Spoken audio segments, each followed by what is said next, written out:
Peoples party یہ چھوڑ کے گئی حکومت تو ہم 17 علاقے ان سے واپس لے چکے تھے.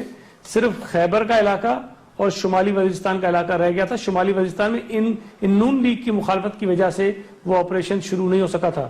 پھر جب ضرب عزم کا آغاز ہوا اس وقت ان کو کسی کی مخالفت نہیں ہوئی ہے. تمام سیاسی جماعتیں ان کے ساتھ کھڑی تھیں اور پیپلز پارٹی ان سے شاید 4 قدم اور آگے تھی کہ آپ آپریشن کریں دہشت گردوں کے خلاف. تو یہ باتیں کیوں بھول جاتے ہیں کہ جب اس وقت کہہ رہے ہیں جی 13 تک کچھ نہیں ہوا. بھائی آپ کرنے کچھ دیتے تو کچھ ہوتا نا. آپ تو دہشت گردوں کے ساتھ کھڑے تھے. آپ تو ان کی مدد سے الیکشن میں چلے گئے 2013 میں. ہمیں تو دہشت گردوں نے الیکشن نہیں لڑنے دیا. آج بھی جو بات ہم کہہ رہے تھے پہلے سے کہ چودھری نثار علی خان صاحب کے اندر اتنی صلاحیتیں نہیں ہیں, ان کا ویژن اتنا نہیں ہے, ان کی ڈائریکشن اتنی کلیئر نہیں ہے کہ یہ دہشت گردوں کے خلاف کارروائی کر سکیں. یہ یا تو بزدل ہیں یا ان سے ملے ہوئے ہیں اور اس کا ہماری باتوں کا یہ برا مناتے تھے. وہ ساری باتیں سپریم کورٹ کے کوئٹہ کمیشن نے کہی ہیں.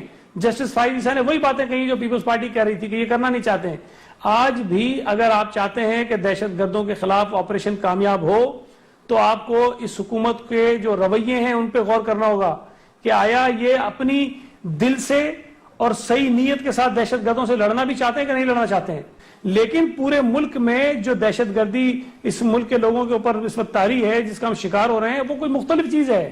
اور یہ جب کہتے تھے کہ ہم نے دہشت گردوں کی کمر توڑ دی تو کمر میں تکلیف کسی اور کی ہو جاتی تھی. دہشت گرد تو پھر دوبارہ وہ سارے واقعات جو ہیں وہ کر رہے ہیں.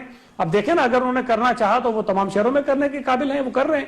ہمیں یہ دیکھنا ہے کہ ضرب عزم اتنی کامیاب ہو گئی, اتنے ہم نے جانیں دے دیں, اس کے بعد آج پھر ایسی کون سی وجوہات ہیں کہ دہشت گردوں میں اتنی سخت آج بھی موجود ہے کہ وہ لاہور جیسے شہر میں جہاں یہ کہتے ہیں ہم نے سیف سٹی پروجیکٹ لگا دیا ہے, ہر طرف کیمرے لگا دیے اور لاہور کو ہم نے محفوظ کر لیا ہے, وہاں مال روڈ پر جا کر وہ دہشت گردی کا حملہ کرنے میں کامیاب ہو جاتے ہیں, دن دہاڑے حملہ کرنے میں کامیاب ہو جاتے ہیں. ہمیں سوچنا اس پہ چاہیے.